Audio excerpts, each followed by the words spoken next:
महानगर के प्रतिष्ठित हिंदुस्तान क्लब के नवीनीकृत बैंक्वेट हॉल का रविवार को अनावरण हुआ। इस अवसर को भव्य बनाने के लिए भजन सम्राट अनूप जलोटा का भजन कार्यक्रम भी रखा गया था, जिन्होंने अपने लोकप्रिय भजनों और गजलों से लोगों को झूमने पर मजबूर कर दिया। नवीनीकृत बैंक्वेट हॉल इतना भव्य है कि यह एक कला संग्रहालय जैसा दिखता है। यह हिंदुस्तान क्लब के सदस्यों के कला ज्ञान को दर्शाता ही है, इसे और भव्य और दर्शनीय बनाता है। उल्लेखनीय है कि हिंदुस्तान क्लब के अध्यक्ष सुशील सेठिया और मानस सचिव सुधीर सतनालीवाला हैं और इनके प्रयासों से ही क्लब निरंतर प्रगति कर रहा है। समारोह में कमेटी के सदस्य संदीप झुनझुनवाला ने भी आयोजन में महती भूमिका निभाई है। इस समारोह में यह तय हुआ कि अब से रुइया कैटरर ही क्लब के लिए भोजन उपलब्ध कराएगा। रुइया कैटरर के मालिक हर्ष रुइया ने इस पर प्रसन्नता जाहिर करते हुए कहा कि हम अपनी सर्वश्रेष्ठ सेवा क्लब को उपलब्ध करवाएंगे। इससे जुड़ना हमारे लिए गौरव की बात है। हिंदुस्तान क्लब के अध्यक्ष सुशील सेठिया ने युवा शक्ति से खास बातचीत में कहा कि 1948 में क्लब गठित हुआ था। इसमें प्रमुखतः मारवाड़ी और गुजराती मूल के सदस्य हैं।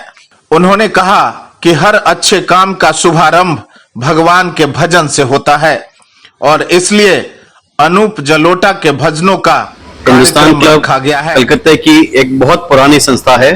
शहर का धनाढ्य मारवाड़ी एवं गुजराती वर्ग इसका मेंबर है। ये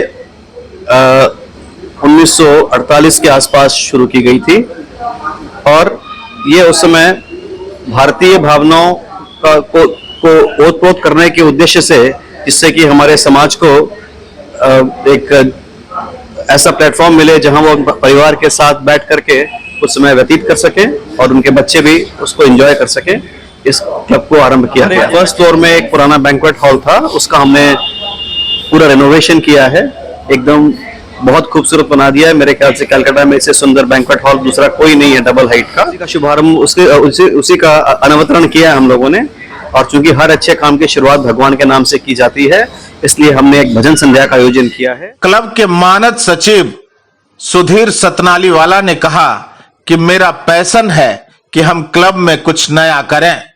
हमें एक अच्छा प्रेसिडेंट मिला है, इसलिए नए नए काम करने का उत्साह पैदा हो रहा है। तो हर समय हम लोग कुछ न कुछ सोचते थे। अच्छे प्रेसिडेंट मुझे मिला इस बार, हमारे सुशील जी, जो उसके चलते उन्होंने हमें मौका दिया कि हम इसको कुछ ठीक कर सकें। तो हमने फर्स्ट फ्लोर से हमारे पहले चालू किया था स्विमिंग पूल से, अच्छा स्विमिंग पूल का सो कवर किया जो कई सालों से पेंडिंग था वर्क। उसके बाद हम जिम को ठीक किए, फिर ये हॉल का। अब ये हॉल जो है, मैं नहीं समझता हूँ कि कलकत्ता में इससे बढ़िया कोई भी अच्छा हॉल होगा। ये एकदम कैटेगरी जो आप देखेंगे 5 स्टार से बेटर हॉल हो गया है। ये हॉल मेनली कोई भी हमारे मेंबर लोग पार्टी करना चाहे, अपने घर में किसी की बर्थडे है, किसी का घर में शादी हुई है, उसके कोई पार्टी देनी हो, तो 150 से 200 आदमी की एक फर्स्ट क्लास ये हॉल है। और इसकी कैटरिंग भी जो है हम लोग ने आउटसोर्सिंग कर दी है, क्योंकि हमारे क्लब में जो खाना है वो एक खाने के लिए लोग रेस्टोरेंट में आते हैं, पर पार्टी के लिए लोगों को चाहिए कुछ और डिफरेंट मेन्यू, जिसके चलते हम लोग और बाजार में इतने हॉल्स थे वो हम लोग थोड़े दब हो रहे थे। तो अब वो हम लोग दूसरा डिफरेंट मेन्यू लेके रुइया जी को आए हैं, जिससे हमारा ये हॉल और ज्यादा चले और लोग आए और इसको बुकिंग दे, ताकि हमारा ये सक्सेस हो जाए। इस अवसर पर भजन सम्राट अनूप जलोटा ने एक से बढ़कर एक भजनों से सबको झूमने पर मजबूर कर दिया। युवा शक्ति के लिए धर्मवीर कुमार की यह खास रिपोर्ट। अपने इलाके की खबरों को जानने के लिए युवा शक्ति चैनल को सब्सक्राइब करें।